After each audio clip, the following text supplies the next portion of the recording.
She's fantastic. Russell Crowe inherits a vineyard, falls in love, doesn't throw a telephone, and has a good year. I'm Richard Roeper, and filling in for Roger this week is the co-writer and director of Caddyshack. Analyzed this in Groundhog Day. Hey, they're chasing us. Come on, make it fun. He also directed National Lampoon's Vacation and co-wrote Animal House. I'm a zit. Get it? And he co-wrote and starred in Stripes and Ghostbusters. This is big, Peter. This is very big. There's definitely something here. Mr. Harold Ramis. Welcome, Harold. Thank you, Richard. Our first movie is A Good Year, directed by Ridley Scott. It's a light romantic comedy, I guess, a beautiful travelogue set in the south of France with Russell Crowe as Max Skinner, a cutthroat financial trader who inherits a charming chateau and vineyard from the beloved uncle who raised him, and then wrestles with the question of whether or not to sell the estate for big money. Here's a very likable Freddie Highmore as the young Russell Crowe, getting one of several Yoda-like life lessons from his uncle Max, played by the always impressive Albert Finney. It's inevitable to lose now and again. The trick is not to make a habit of it. Of course, grown-up Max is too busy and self-centered to stop and smell the roses, so the first thing that gets his attention is a beautiful young French woman played by Marion Cotillard, who he almost runs over in his entirely too cute rented smart car, then meets shortly after when he's stuck in the swimming pool. Can you swim? Oh, yes, but not in a foot of cow. Hello?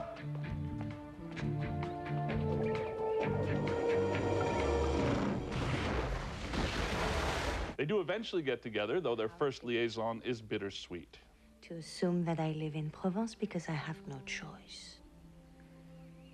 Fanny, this place just doesn't suit my life. No, Max. It is your life that doesn't suit this place. Boy, she really nailed him. I'm not an unromantic guy. I cried twice in Legally Blonde. But this film did not work for... I did, it's true. This film did not work for me as romance and certainly not as comedy. I don't want to spoil the surprise, but in the end, Max decides to leave his zillion-dollar career in London and keep the estate. So I suppose the point of the movie is that all you really need to be happy is a $7 million house in Provence and a beautiful French girl to go with it. Huh, who'd have thought? Thumbs down. That sounds like a thumbs down to me, Harold. I am giving it thumbs up, even though I like a lot of what you had to say about this movie. It's true, you got a lot of cliches going here, from the cutesy car. And of course, you know, those beautiful French girls like that, they never have cumbersome things like boyfriends or jobs that really take them away. They just have to be conveniently there for the Russell Crowe to fall in love with them. I get all that, but I think that, you know, it's just a lark for Russell Crowe. It's fun to see him trying to do something different. This is sort of like the male version of Under the Tuscan Sun. It's beautiful photography, some light dialogue. You know, I mean, there's not a whole lot here. It's just, to me, it's like just a light, escapist fare, and for that, I was a little bit on the fence, but I am giving it thumbs up. I'd rather have been there than see the movie. Yeah, well, you know, you get the sense. I mean, I understand that, you know, Russell Crowe and Ridley Scott have homes in that area, and they probably had a lot of fun making this movie, because it's like, no doubt, more wine, yeah, more wine. But I don't know. I mean, I thought there were some light moments, and I think Russell Crowe, of course, he's a heavy, menacing, serious presence in so many movies, but I think he's a good enough actor that he actually can be funny. I don't know if audiences are going to buy him in this role, but I think they should take a chance. I agree. More laughs than Gladiator. More, just I don't know, man. There's some pretty funny things in there. Oh, you're not entertained. Yeah. All right, moving on. With films such as Batman Begins and The Prestige, Christian Bale has been on a real hot streak lately. But he pays a visit to the Eric Roberts School of Tough Guy Overacting with Harsh Times, a ludicrous, incomprehensible, and ugly thriller from the writer of Training Day. Bale grates on the nerves with the hip-hop accent as Jim, a seriously disturbed Gulf War vet, who's trying to find a law enforcement job. Lucky us. Freddie Rodriguez is his best friend, Mike. What up, dog? Nothing. Just got back. Cool, cool. How was Mexico, dog? Oh, it was a dream, man. Loving my woman. Right? That's it. I'm out of here. Those are copies of your resume. Pass them out like candy, because I can always print up more. And that's Eva Longoria in a nothing role as Mike's lawyer girlfriend and utterly clueless shrew. Mike is supposed to be out looking for a job, but that Jim, he's a bad influence. Well, thanks for driving Mike around yesterday. Yeah, sure. Yeah, bro. 3 callbacks. Damn. Good. We dropped off enough resumes. Whew. Got more? Yeah. Jim is such a psycho, and Mike is such a patsy, we just don't care about these guys. We've seen dozens of more interesting head cases and dozens of smarter films, from Taxi Driver to The Departed. That would be a thumbs down. I have to kind of agree. The movie's relentlessly unpleasant and way over the top. I kind of admired where they were coming from, but it's the opposite of entertainment. It's pretty annoying in the end. It comes from Sundance, you know, it has the Sundance stamp on it, and a lot of their films are about the cultural difficulties and dislocations of people living under bad conditions. But I kept thinking it wanted to be Bad Lieutenant in a certain way, and Bad Lieutenant is a much better movie. Yeah, it's a great film. Well, you know, Harold, you mentioned Sundance, and I think a lot of times films that come out, I mean, it's a great institute, and it's great that they develop films all the way going back to films like Reservoir Dogs, but I feel sometimes like these young filmmakers are making films based on other films and what they got from other films instead of their own experience or what really matters to them. Oh, I'm going to take a little bit of this and a little bit of that and put all these elements in here and dazzle you with my camera work. And somebody like Christian Bale, who is a great actor, but he's way up here all the time. He never takes it down another notch. And as you said, it just becomes annoying and irritating. All right, later in the show, we've got the early review of Fred Willard, Eugene Levy, and Catherine O'Hara in for your consideration. And next, Ed Harris in Copying Beethoven. Her bread always came from the same place, her oven. She spent all day on her pot roast, which you wolfed down in seconds. And the buttons on her gingerbread men had to be double chocolate chip. That's how grandmas show their love. Marie... The Almighty and I understand each other perfectly. We're like two bears in one den. We growl and snarl and claw at one another. Ed Harris probably didn't have to eat for a week after chomping up the screen in Copying Beethoven. I think Harris is a great actor, but he sports a John Lovett-style wig, and he's got an accent from I don't know where in a film that plays like a cheap second cousin to Amadeus. The plastic and uninteresting Diane Kruger plays a fictional composite character named Anna Holtz. It's 1824, and Beethoven is old and deaf and low on funds. Now he has to deal with his impetuous female. I wrote it in B major. Why did you change it? I didn't change it. Oh, what? I didn't change it. I corrected it. Corrected it? You corrected it? Yes, I knew you didn't intend to keep it in B major. Great, and I suppose Twiggy helped Paul McCartney compose Hey Jude, right? The film's boldest and most beautiful sequence is an extended montage depicting the premiere of the Ninth Symphony.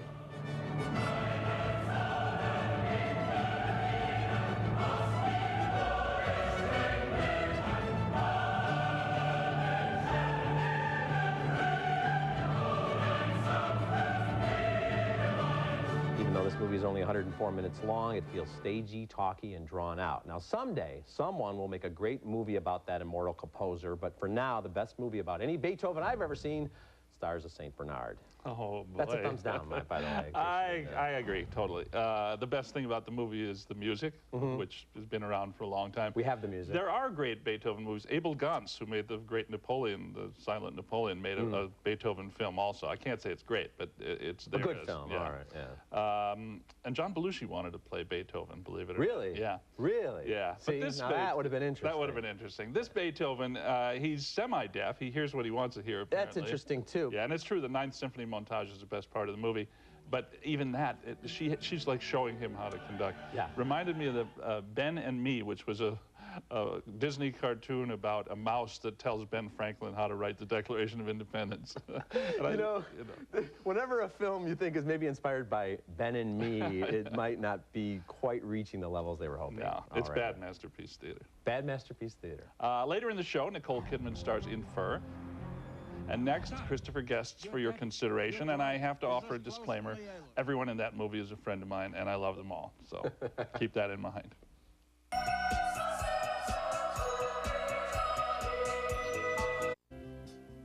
This suit is black. That's a pause. Not.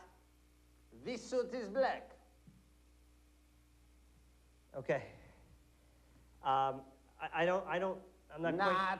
Sacha Baron Cohen's brilliantly twisted and very sick and very funny Borat made an astonishing $26.5 million on just 830 screens last weekend, about 830 screens. This week it expands to over 2,500 screens. More people will see it. I gave it a thumbs up. Have you seen Borat? I give it, yeah, lots of thumbs up. My kids loved it. My wife loved it. 26 million more than the annual budget of Kazakhstan, you know.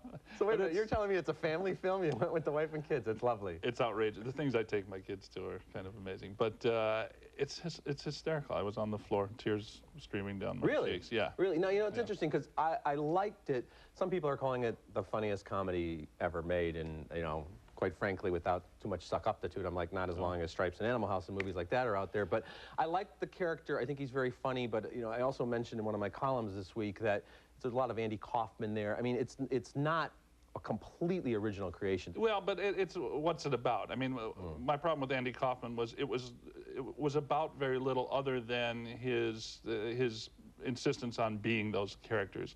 Borat makes a point. You know, I don't want to drag Jonathan Swift into this, but it's a very powerful satirical point he's making. We laugh at the crudity and the stupidity of life in Kazakhstan, and then he comes and shows us that life in America is people are just as bigoted and prejudiced and small as they are in other parts of the world. You know, I do think it's funny stuff. It'll be interesting to see what he does now with his career, because he kind of had to leave Great Britain because everybody knew who he was, and now you can't really be Borat anymore. Everybody's in on the joke. So, but I think he's a talented enough guy. He was very funny in the Will Ferrell movie, Ricky Bobby, this summer. So yeah, I'd love to work with this guy. Now, I'm very happy but not surprised to report that I really laughed hard and often in director Christopher Guest's new film for your consideration. Working again with co-writer Eugene Levy and most of the very talented improvisers you've seen in their other collaborations, Waiting for Guffman, Best in Show, and A Mighty Wind, this time Chris and Eugene focused their attention on the desperate Oscar hopes of the cast of a fictional film within the film, a real pickled herring of an indie drama called Home for Purim.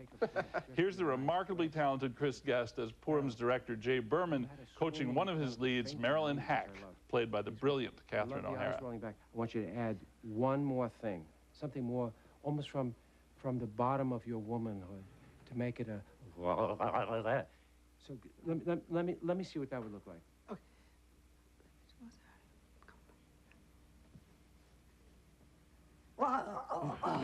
Here are the incredible Fred Willard and Jane Lynch as the Hollywood TV tabloid hosts who fuel the Oscar fever. Marilyn Hack made quite the splash in A Song for Reuben back in 1989 for her memorable portrayal of Imogene, the blind prostitute. And you know what they say about blind prostitutes? You really have to hand it to them.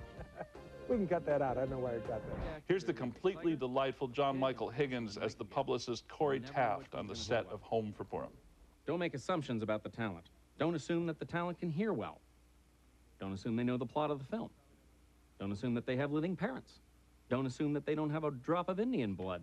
Question, do I look like I have Indian blood?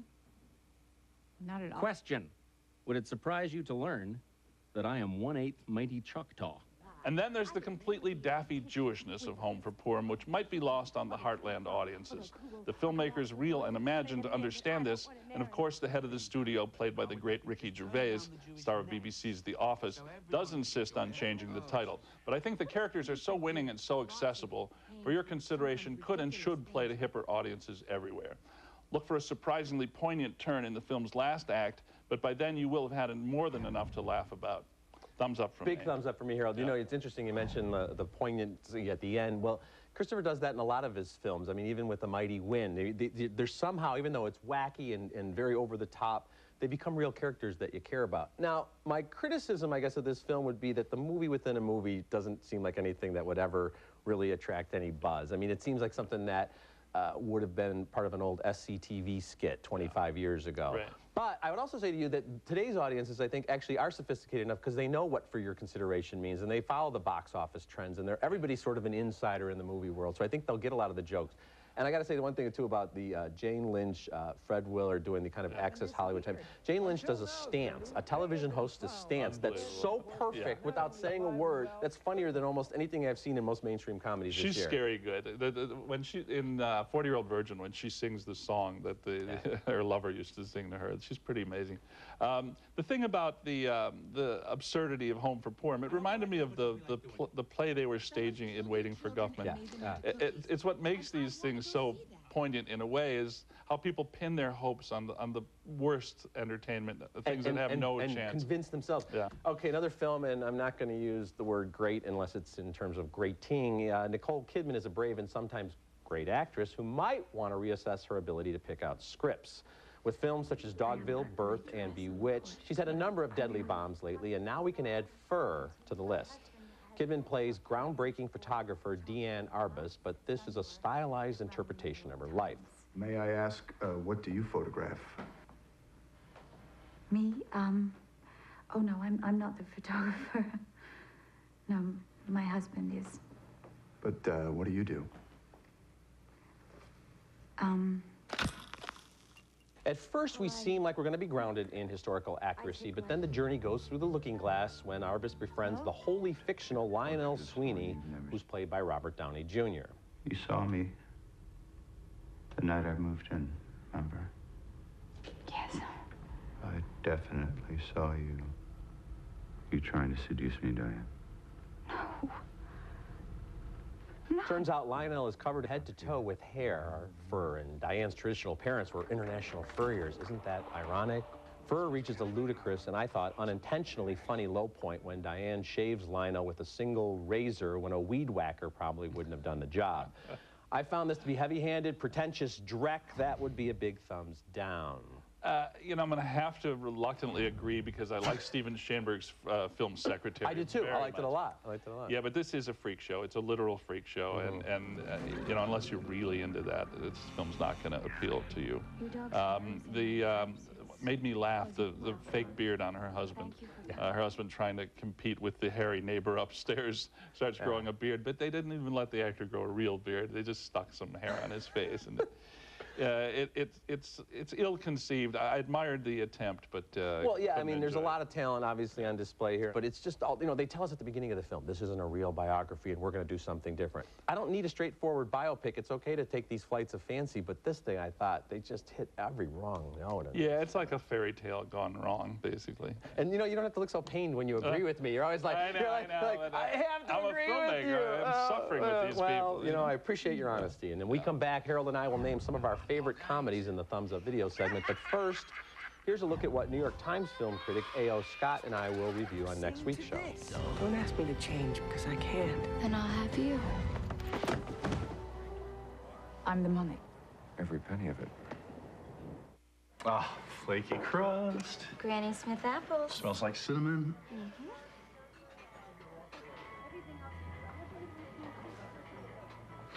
Raisinets. Make a deliciously smart choice with Raisinets. This is a message. Your grandfather left you. He left us. Looking at movies new on DVD this Tuesday, a couple of movies that got 2 thumbs up. Tom Hanks and Audrey Tautou in The Da Vinci Code, and Amy Sedaris and Stephen Colbert, who are both very funny in Strangers with Candy. Now, Harold, I have a couple of classic comedies I want to recommend as video picks this week. I got a couple, too. One of them, the original Arthur, Dudley Moore, I think, plays a drunk as well as anybody has in the history of movies in this film. I mean, it's so funny. I mean, and of course, Liza Minnelli and Sir John Gielgud, in lines that I'm still quoting to this day. I love that film. Yeah, I think it's in the classic comedy canon. Another film that I love, that I watch over and over again, and I just, you know, I love slapstick stuff, but to me, you know, dialogue-driven comedies, I mean, it's just the best. And Albert Brooks, who I think is a genius, Modern Romance. Oh, yeah. Which is one of those movies, it's almost painful to watch because it's so honest. We've all been through those, you know, they break up, they get back together, they break up, they get together. And this is also a movie, we're talking about movies about the movie industry, and of course he plays a film editor, and Bruno Kirby, the late Bruno Kirby, plays his assistant, and they have some great scenes. I want to showcase a scene here where they're doing some audio work on a movie starring George Kennedy. All right. Fantastic. It works. I think so. What do you think? I think you saved the picture. Okay, my 2 picks go even further back. I'm going with Enter Laughing from 1967 and Unfaithfully Yours from 1948. Enter Laughing was directed by Carl Reiner. It's about Reiner's experience trying to get into the theater in the 30s. Everyone's completely over the top. The theater scenes are just priceless. Unfaithfully Yours, coincidentally, is a movie about classical music. Rex Harrison is brilliant as the conductor of an orchestra. Don't confuse this with a bad remake that coincidentally starred Dudley Moore. Okay. But this is Preston Sturges at his best. Help, help. Oh, oh, oh. Enter Laughing might be tough to find. It's available at Amazon. It's only on VHS, but it's worth it. Definitely, and all the other movies we've mentioned today are available right now on DVD. Closed captioning for Ebert and Roeper is sponsored by MovieTickets.com. Don't miss another show. Buy your tickets online at movietickets.com. Okay, recapping the movies on this week's show, we split on A Good Year. 2 thumbs down for Harsh Times, 2 thumbs down for Copying Beethoven, 2 thumbs up for Your Consideration. It opens next week, and 2 thumbs down for Fur. Thank you so much. It was a lot of fun. My pleasure. Roger, I always thought you had a great job. Now I know you have a great job. So get back to work, okay? You know, Harold, actually, he's starting to get back to work as a writer. In fact, Roger's review of Stranger Than Fiction will be on his website, rogerebert.com. Check that out. That's it for this week's show. Until next week, the balcony is closed.